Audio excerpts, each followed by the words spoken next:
minhas irmãs, meus irmãos, que Jesus nos abençoe, nos envolva na sua paz. Uma boa noite para todos nós. Nos cabe hoje falar de Jesus, como sempre, e de uma fala dele, não só uma, várias, em que nós achamos, mas o que é mesmo que ele está falando? Isso parece tão difícil de ser compreendido.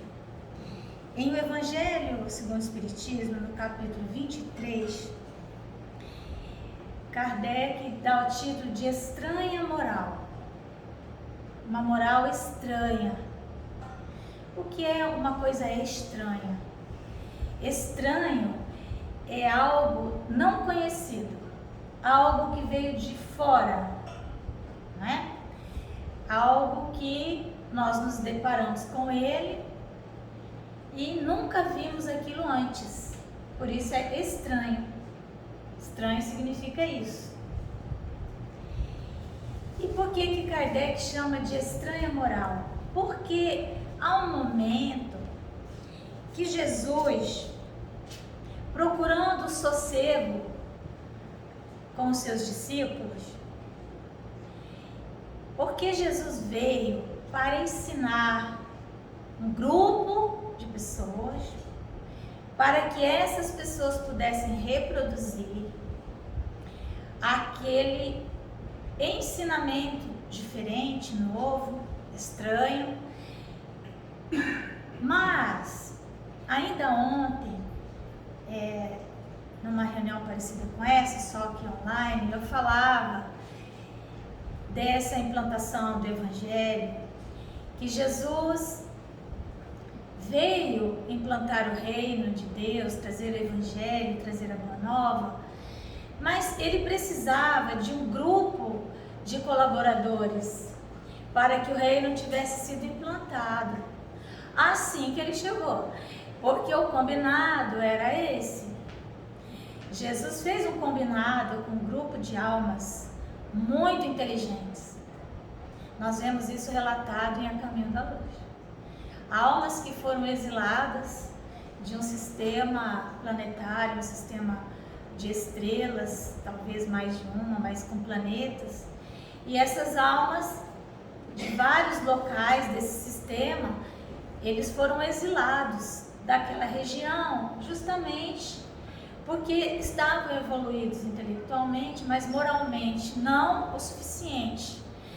E estavam então já criando grande entrave para o progresso daquele orbe.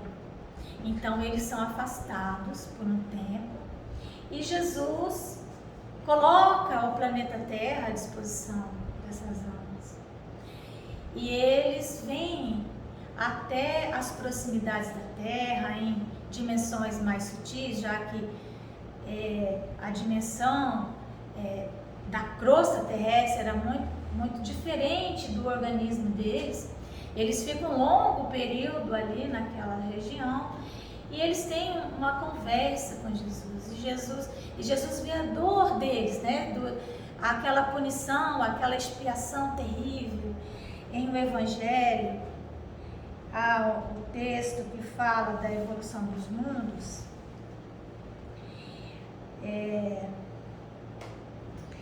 E há muitas moradas na casa de meu pai, e no mundo de expiações e provas, no item 14, os espíritos dizem assim, no segundo parágrafo: os espíritos em expiação, se nos podemos exprimir dessa forma, são exóticos na Terra.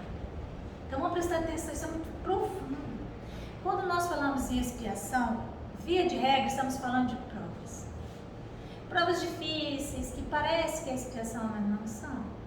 Expiação é o karma de solidão. Imagine o que é você renascer lá, renascer não, você renascer ainda vai, mas ser transportada hoje dormiu, acordou no Japão. Não conhece ninguém, não fala língua. As pessoas, a face é diferente. Você não conhece ninguém. E mais, ser invisível para aquelas pessoas, porque não há afinidade. Karma de solidão. Isso é o verdadeiro karma de solidão. A gente pensa que solidão é isso que nós sofremos. Não, eu tenho a minha amiga, você tem um gatinho. Nós não temos, sofremos solidão. O karma de solidão é esse dessas almas, talvez até alguns de nós, que foram degradados do seu planeta, né? O que talvez alguns terráqueos venham a sentir no momento em que sejam convocados a deixar o planeta. Imagina, deixar a internet, deixar o telefone, deixar, né? Deixar, não é? Deixar uma cadeira de balanço, né? De repente reencarna até na era da pedra lascada. Já pensaram? Né? Vai saber. Os egípcios, né? As civilizações dos fenícios que foram ainda descobrir os metais. Então, a solidão, a dor, então expiação, é isso que está lá. Essa é a verdadeira expiação. Mas Jesus então faz um combinado com essas almas. Ele diz: eu sei que vocês estão sofrendo profundamente, meu coração está cheio de compaixão. E eles disseram para Jesus: mas o nosso grande problema é o nosso retardamento moral. E Jesus disse: fiquem tranquilos, vamos combinar, vocês ajudam o progresso da terra e eu irei até vocês para reforçar a questão moral, para falar do amor. Jesus se compromete com essas almas, porque as almas simples que estavam na terra, essas, como nós vemos no texto de Monchis, em que Kardec vai a regiões muito sombrias e ele vê um sofrimento atroz, e aí ele pergunta, isso no sonho, né?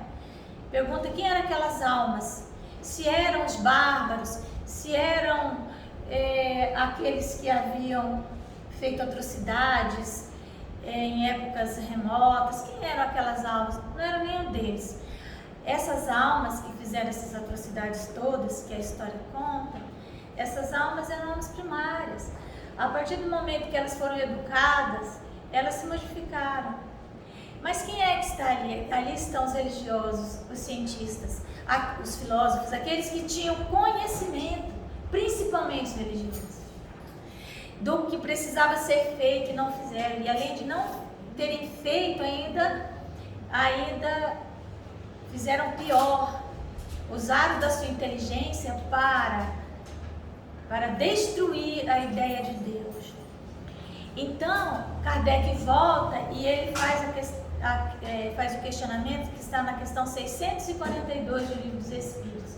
Se bastava não fazer o mal, e os Espíritos dizem que é preciso fazer o bem, não basta não fazer o mal, é necessário fazer o bem, na medida das nossas forças, porque todo o bem que não é feito resulta no mal, pelo qual nós seremos responsáveis, se podíamos fazer e não fizemos. Então, Jesus vem para trazer isso. Só que quando ele chega, era necessário que houvesse um mínimo de coerência com os ensinamentos que já estavam postos de todos os profetas que ele havia mandado, dos filósofos, dos próprios cientistas que haviam vindo antes de Jesus. Havia toda uma base. E ainda assim, em Lucas, porque há um texto aqui, esse primeiro texto está em Lucas, e um pouco antes, Lucas fala da parábola do festim das bodas, que aquele rei, aquele senhor fez um banquete para celebrar o casamento do seu filho, e ele então fez convocações mandou convite para várias pessoas. E na hora os convidados não foram.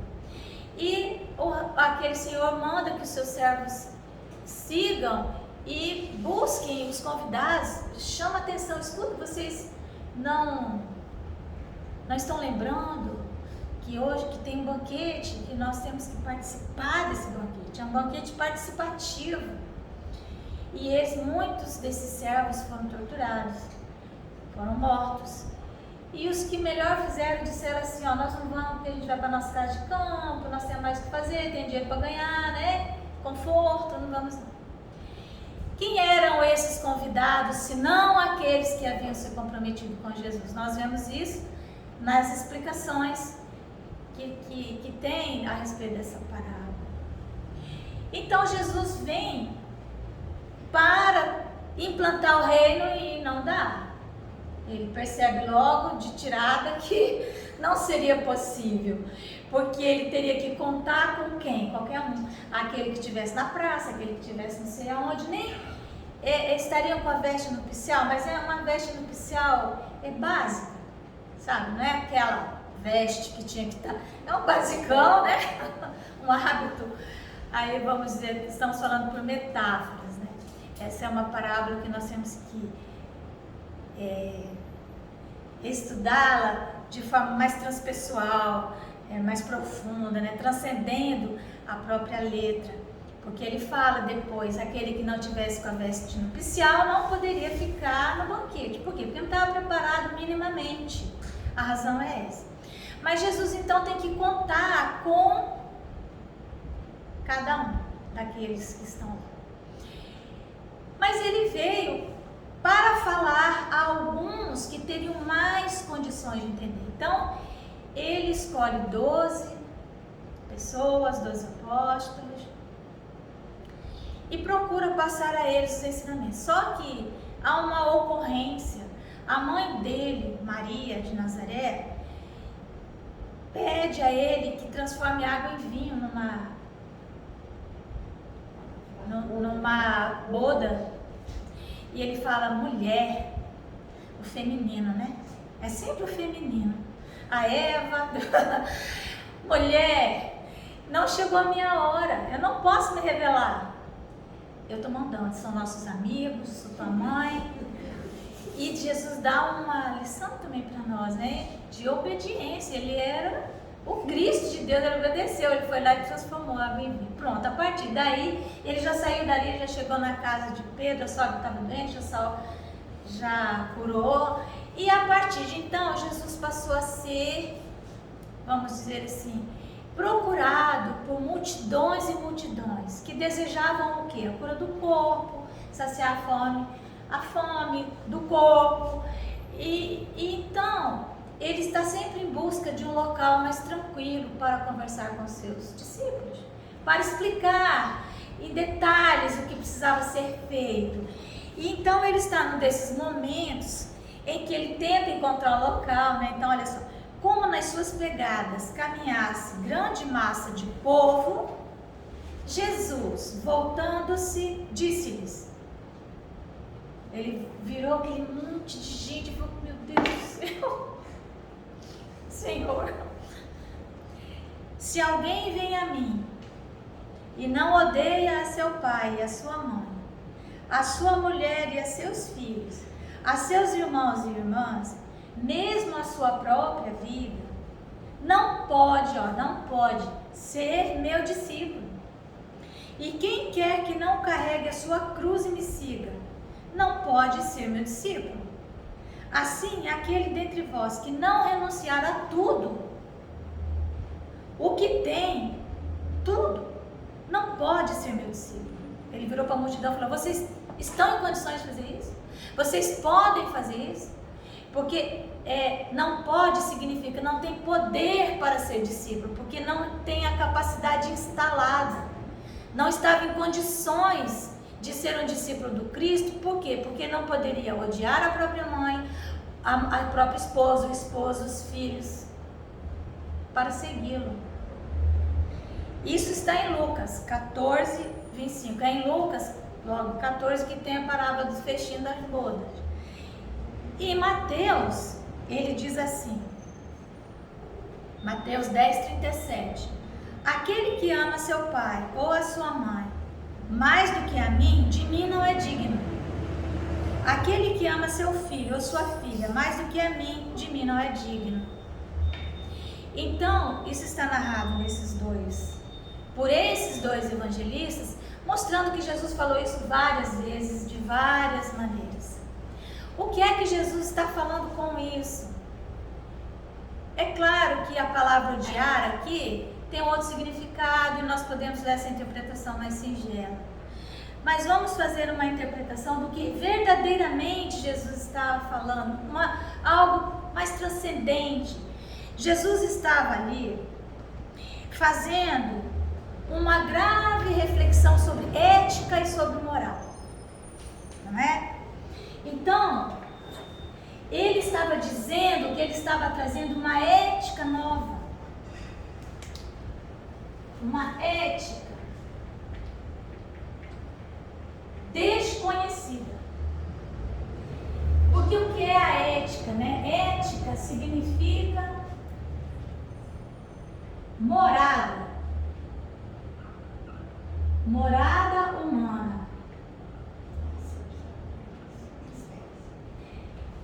A ética, portanto, ela é um refúgio, um habitat, é onde nós moramos, é o nosso lugar, é onde nós nos localizamos. E essa localização, ela é do ponto de vista espiritual, é o nosso lugar.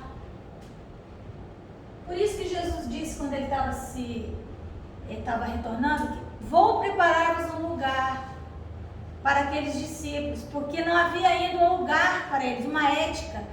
Eles viviam sob uma outra ética. Então, a ética, filosoficamente falando, ela vai significar caráter, né? Vai significar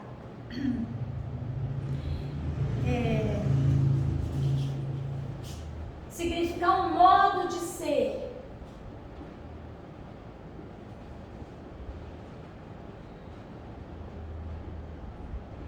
Um modo de ser e um modo do ser. É aquilo que nós verdadeiramente somos em termos de consciência. Então, e acho que seria esse final que você falou aí. Eu não tinha noção do que era. A ética é um refúgio. Ela é, vamos dizer assim, ela é a nossa casa. Ela é a nossa casa. Então, do ponto de vista filosófico, a ética, o que é que ela faz? Ela estuda a moral,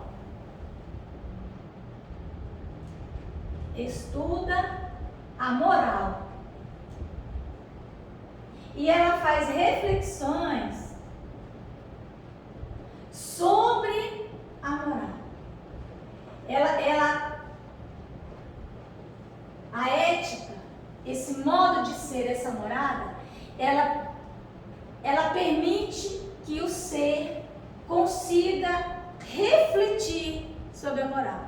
Porque se a ética é a casa, a moral são os móveis e os utensílios da casa. Certo? Então aqui a moral são os nossos móveis, as nossas utilidades. A moral, a ética é o que eu sou, é o ser. A moral é como eu me comporto. Então, o que ocorre? Muitas vezes, a nossa consciência, ela já expandiu para uma compreensão ética mais abrangente, mais profunda. Mas nós ainda mantemos um comportamento incompatível com a ética que já deveríamos ter ou que já temos, porque, como diz Ângela Maria La Salabatá, nós devemos nos transformar, nós devemos nos tornar aquilo que já somos. Então, isso. Então, Jesus começa a fazer uma reflexão sobre a moral, o comportamento que existia na terra. E ele diz que para ser seu discípulo, precisávamos expandir. Então, para a gente entender bem o que é ética e moral, vamos imaginar uma aldeia de selvagens. Como é a habitação? Quais são os utensílios e os móveis? Eles guardam uma relação. Isso do ponto de vista bem, vamos dizer assim, bem objetivo. Não guarda? Por exemplo, tem aquela oca, dentro várias famílias moram juntas, há uma relação muito diferente da nossa, e eles precisam de muito poucas coisas para o seu conforto. Agora vamos imaginar uma residência, onde? Na Via, não sei o que, lá em São Paulo, ou a sua casa mesmo, ela já é um outro padrão, não é? Ela já tem outro padrão de arquitetura. E os móveis, quando você faz sua casa, aí você vai mudar de casa. Não, essa casa aqui já está velha, ganha um dinheirinho. Aí você fica olhando, não, mas podia ser diferente isso, né? Podia fazer uma abertura aqui, outra ali. Nós vamos modificando a morada. Quando você constrói uma casa nova, você vai buscar móveis compatíveis com aquela nova casa, senão fica esquisito, não fica? Para aquela casa antiga, beleza. A gente não tem assim um fogão que a gente não usa mais, mas ele está funcionando. O que a gente faz? A gente doa lá no bairro São Francisco, porque é assim, porque eu canso de vir buscar fogão aqui. Aí eu falo, olha aí, a pessoa que recebe, gente, vocês não têm noção, a alegria, a felicidade. Porque para ela, vocês entenderam? Então é assim que funciona. Então Jesus falou assim, gente, mas eu estou trazendo uma morada completamente diferente. Nós não podemos ter os mesmos padrões morais, os mesmos comportamentos, porque o que eu vou falar para vocês é algo tão profundo, poucos entenderão.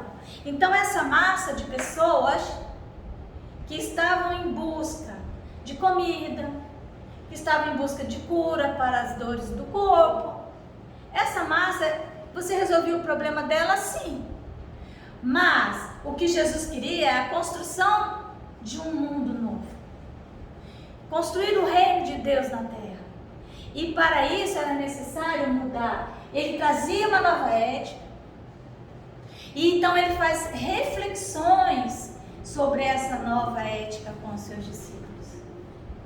Então odiar pai e mãe significa uma visão de família mais abrangente do que a que nós temos. Porque por mais que esteja no Evangelho, é incrível nós espíritas, que nós somos espíritas, que estamos na reencarnação, até o dia que nós precisamos desse conteúdo para o nosso comportamento. Nessa hora, não. Quando há um problema na família, no casal, a aproximação às vezes de alguém que já foi conhecido, porque isso é um grande problema, né? Quando ocorre uma afinidade magnética entre um terceiro, vamos dizer assim, numa relação, aquilo, a pessoa imediatamente utiliza a moral vigente, a ética vigente, e muitas vezes aquela relação é destruída porque o próprio espírita não consegue enxergar que nós já tivemos muitas vidas e que nós nos reencontramos, e que ao nos reencontrarmos às vezes dá um baque e a gente tem que superar e vamos em frente. Não é assim? Ou eu tô enganada? É ou não é? Porque eu vejo isso com tanta clareza, mas eu não vejo isso isso muitas vezes daqueles que dizem conhecer a lei da reencarnação.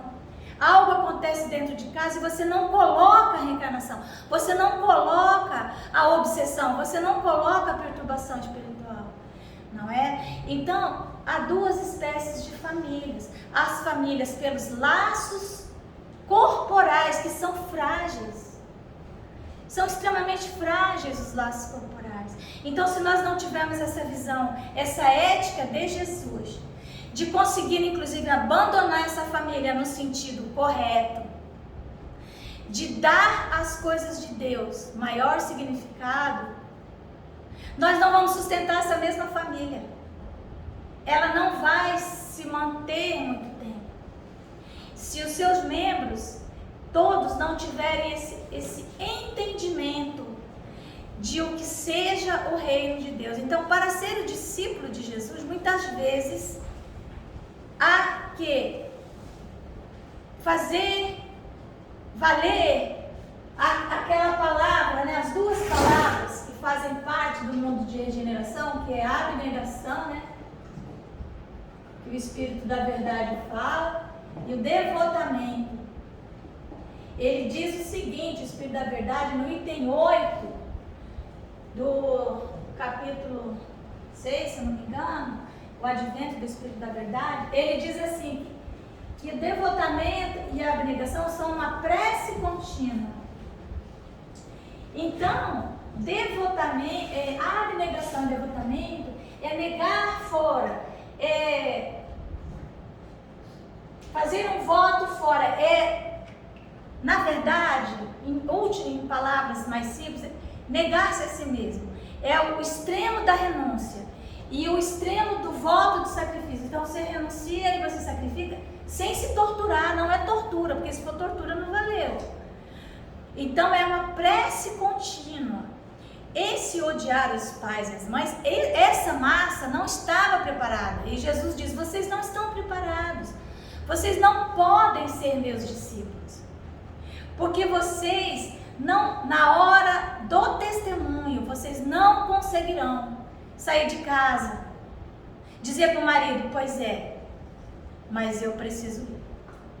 Mas se você for, quando você chegar, eu não estou aqui. Pois é, não esteja. A escolha é sua. É fácil fazer isso. Mas é isso que Jesus está falando. Eu digo que esse espiritismo, que ele faz separação, fala, não é, né? Mas não é espiritismo. É porque para você manter a fidelidade, não é fácil. Porque não é só o marido, é o filho também que está com febre, que às vezes você tem que deixar. Claro que não é para ir numa festa. Às vezes eu falo para os meus filhos, quando vinham, né, querer reclamar, eu dizia assim, quando foi que eu os deixei sós para ir numa festa? Jamais, jamais. No entanto, começou a andar dentro do carrinho, já ia comigo para o centro espírita. Carregava. Tá aí, minha testemunha, né? Minha neta, testemunha também. Então, mas foi mar de flores? Claro que não, né? Os testemunhos que vêm. Então, nós desejamos ser discípulos de Jesus. Estamos aqui numa escola, né, do discipulado. Mas nós podemos ser? Nós podemos? Nós temos o poder de ser discípulos de Jesus? Hã? O poder é nosso, né? Porque nós temos que ter a ética. Nós temos que ter expandido a nossa consciência, despertado, porque é o despertar da consciência que a dona Joana tanto fala, a ponto de celebrarmos a escolha certa. Porque às vezes você tem que falar sim, e às vezes tem que falar não. A abnegação é dizer não, mas é dizer não para si mesmo. Às vezes é dizer não para um amor, para um grande amor da sua vida. E você tem que falar, eu te amo, mas não dá. Não é? Eu sei de um casal que o marido colocou a esposa na parede, né? Você vai escolher agora, hoje, ou eu ou o espiritismo. Ou eu ou o espiritismo, escolhe agora. Então veja, como que a pessoa faz? Eu estou falando do espiritismo, que nós somos espíritos, não podia ser outra religião, cristã, qualquer um, não é? Quantos conflitos? Ah, mas então é melhor a gente não conflitar no lar, manter a paz da família, porque a família também é muito importante, laços de família, tudo aquilo que a gente já sabe. E então deixa a religião de lado. Bom, escolhas. Porque Jesus foi muito claro. Não tem como ser mais claro que isso. Porque ele usou a palavra mais pesada que tinha. Ele usou a mais pesada. Ele usou odiar. Claro que odiar naquele tempo significava gostar menos. Não é? Aborrecer-se, tem traduções que vêm, né, que se aborrece. Mas você teria que ter menos preso, né, prezar menos a sua esposa, seu esposo, seus filhos e mais a Jesus. É preciso luz, é preciso discernimento, porque a ética, ela é uma postura, uma posição, né, pessoal, que nos permite fazer escolhas.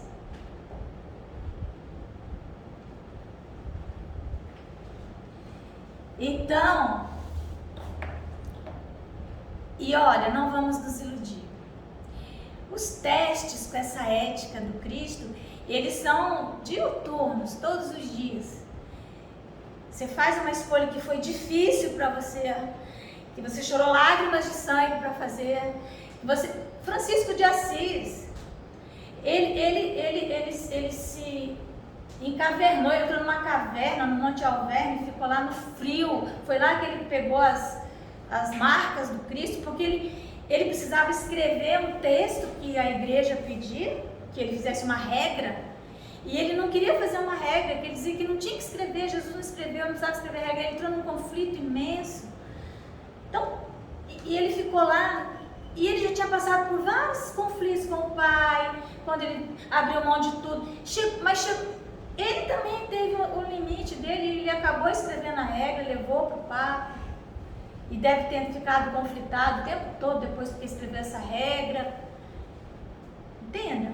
Então é assim, depois que você faz uma escolha, a vida parece que é uma coisa meio paranoica, ela abre mais duas, aí você fez as duas, é 4, aí é 8. Não espere menos do que isso, porque afinal de contas é o reino. Eu sei que está em cima do horário, mas deixa eu só ler, vou ler para vocês verem. Aqui eu estou lendo Mateus, tá? Que é quando ele fala, aquele que ama seu pai e sua mãe mais do que a mim, de mim não é digno. Onde que ele fala isso? Mateus 10. Então, e chamando os seus 12 discípulos, ele está falando para os discípulos, não é para a massa. Deu-lhes poder sobre os espíritos imundos, para os expulsarem, deu-lhes poder, e para curarem toda enfermidade e todo mal. Aí eles dizem aqui os nomes dos apóstolos, quem são, né? Quem são eles? Jesus enviou estes 12, eles ordenou, ordem, mandatório, dizendo, não ireis pelo caminho dos gentios, nem entrareis em cidade de samaritanos. Por quê? Porque ele não estava falando para os povos da terra, ele queria lembrar quem? Mas ide antes, não é que era para ir nunca, ide antes as ovelhas perdidas da casa de Israel. O povo de Israel. Foi esse povo que virou as costas. Até hoje.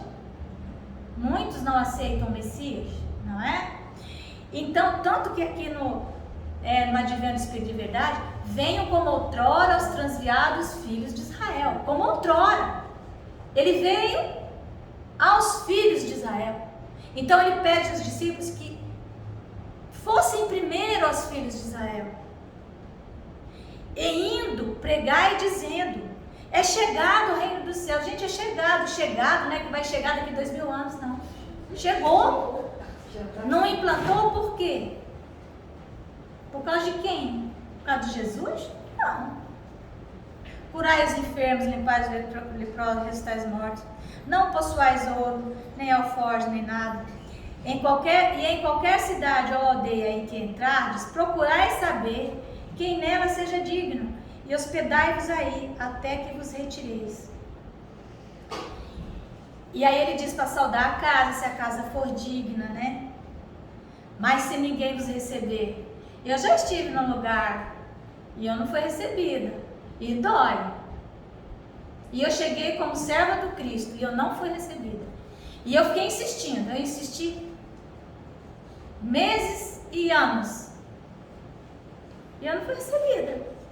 Tô falando de Rondônia, não.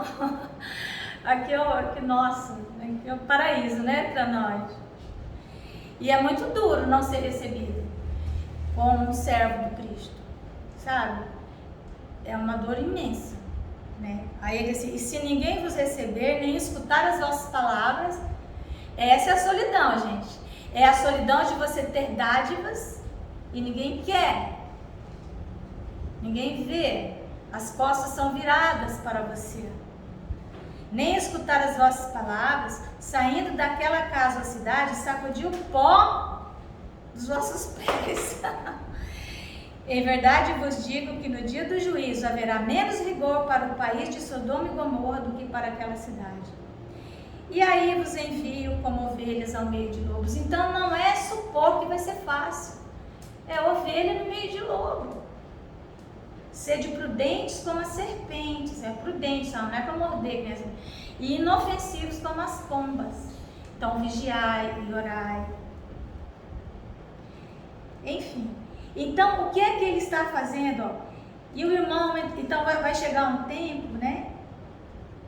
Que o irmão entregará à morte o irmão, e o pai e o filho, por causa do meu nome, por causa dele haveria isso. Ele diz assim, ó. Mas quando vos entregarem, não vos dê cuidado como ou o que haveis de falar, porque naquela mesma hora vos será ministrado o que haveis de dizer. Porque não sois vós quem falará, mas o Espírito de vosso Pai é que fala em vós. E o irmão entregará à morte o irmão, e o pai o filho, e os filhos se levantarão contra os pais e os matarão. E odiados de todos sereis por causa do meu nome. Mas aquele que perseverar até o fim, esse será salvo. Eu acho que não pode ser mais claro do que isso. Ele vai falando, né? Portanto, não os temais, porque nada há encoberto que não haja de revelar-se, e nem oculto que não haja de saber-se. Agora isso é importante. O que vos digo em trevas, dizei-o em luz. O que escutais ao ouvido, pregai sobre os telhados. Jesus estava falando só para os discípulos. Assim como o Sermão da Montanha, ele chama os discípulos, fala para eles e manda dar comida para a multidão. Então, meus irmãos, todas as vezes que nós vemos esses textos fortes de Jesus, lembremos que ele está nos chamando para um mundo diferente, em que a ética é outra, em que tudo tem que ser visto do ponto de vista do Espírito e não do ponto de vista das nossas leis humanas, que são leis que nós fizemos para nos algemar, a maioria delas, não é? Então é isso. Não é muito simples de compreender, mas eu espero que eu tenha dado um recadinho. Passei 5 minutinhos.